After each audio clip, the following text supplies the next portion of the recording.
श्रीमद् भागवत गीता नवम अध्याय प्रारंभ।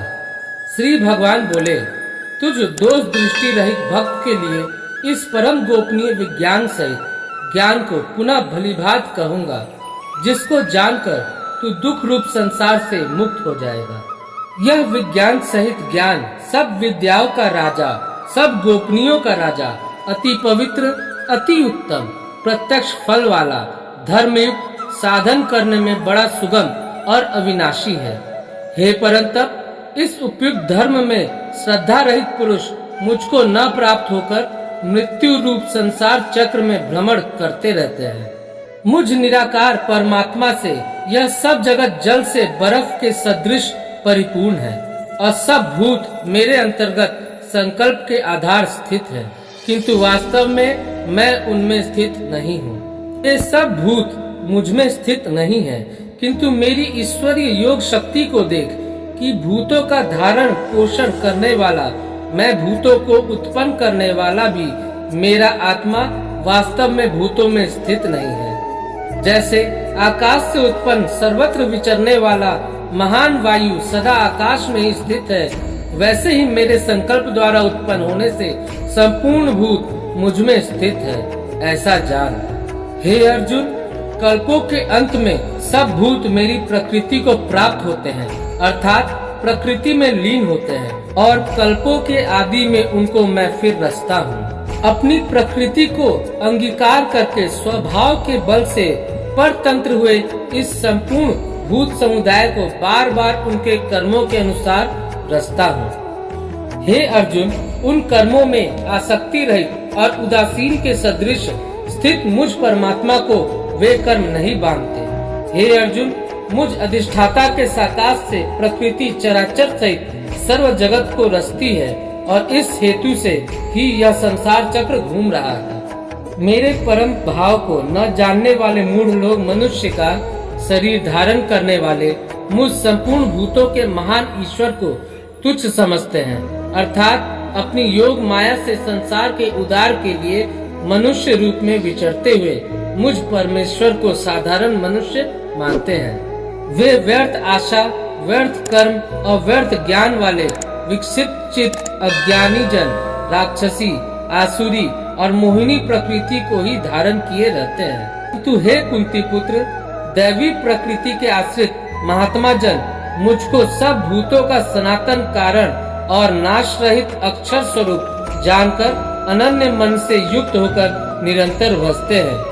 वे दृढ़ निश्चय वाले भक्तजन निरंतर मेरे नाम और गुणों का कीर्तन करते हुए तथा मेरी प्राप्ति के लिए यत्न करते हुए और मुझको बार बार प्रणाम करते हुए सदा मेरे ध्यान में युक्त होकर अनन्य प्रेम से मेरी उपासना करते हैं। दूसरे ज्ञान योगी मुझ निर्गुण निराकार ब्रह्म का ज्ञान यज्ञ के द्वारा अभिन्न भाव से पूजन करते हुए भी मेरी उपासना करते हैं, और दूसरे मनुष्य बहुत प्रकार से स्थित मुझ विराट स्वरूप परमेश्वर की पृथक भाव से उपासना करते हैं।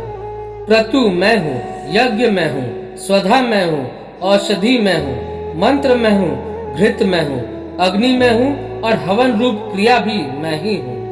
संपूर्ण जगत का धाता अर्थात धारण करने वाला एवं कर्मों के फल को देने वाला पिता, माता, पितामह, जानने योग्य पवित्र ओमकार तथा ऋग्वेद, सामवेद और यजुर्वेद भी मैं ही हूँ। प्राप्त होने योग्य परम धाम, भरण पोषण करने वाला, सबका स्वामी, शुभाशुभ का देखने वाला, सबका वास स्थान, शरण लेने योग्य, प्रत्युपकार न चाहकर हित करने वाला, सबकी उत्पत्ति प्रलय का हेतु, स्थिति का आधार, निधान और अविनाशी कारण भी मैं ही हूँ। मैं ही सूर्य रूप से तपता हूँ, वर्षा का आकर्षण करता हूँ, उसे बरसाता हूँ। हे अर्जुन, मैं ही अमृत अमृत्यु हूँ और सत असत भी मैं ही हूँ। तीनों वेदों में विधान किए हुए सकाम कर्मों का करने वाले, सोम रस को पीने वाले, पाप रहित पुरुष मुझको यज्ञ के द्वारा पूजकर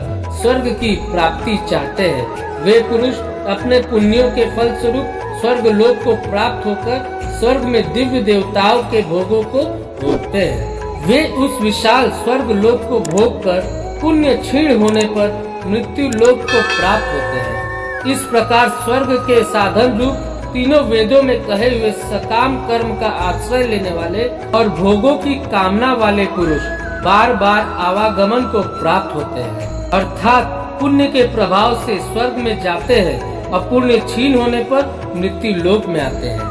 जो अनन्य प्रेमी भक्तजन मुझ परमेश्वर को निरंतर चिंतन करते हुए निष्काम भाव से भजते हैं, उन नित्य निरंतर मेरा चिंतन करने वाले पुरुषों का योग क्षेम मैं स्वयं प्राप्त कर देता हूँ। हे अर्जुन, यद्यपि श्रद्धा से युक्त जो सकाम भक्त दूसरे देवताओं को पूजते हैं, वे भी मुझको ही पूजते हैं, किंतु उनका वह पूजन अविधि पूर्वक अर्थात अज्ञान पूर्वक है, क्योंकि संपूर्ण यज्ञों का भोक्ता और स्वामी भी मैं ही हूँ, परंतु वे मुझ परमेश्वर को तत्व से नहीं जानते, इसी से गिरते हैं अर्थात पुनर्जन्म को प्राप्त होते हैं। देवताओं को पूजने वाले देवताओं को प्राप्त होते हैं, पितरों को पूजने वाले पितरों को प्राप्त होते हैं, भूतों को पूजने वाले भूतों को प्राप्त होते हैं, और मेरा पूजन करने वाले भक्त मुझको ही प्राप्त होते हैं। इसलिए मेरे भक्तों को पुनर्जन्म नहीं होता।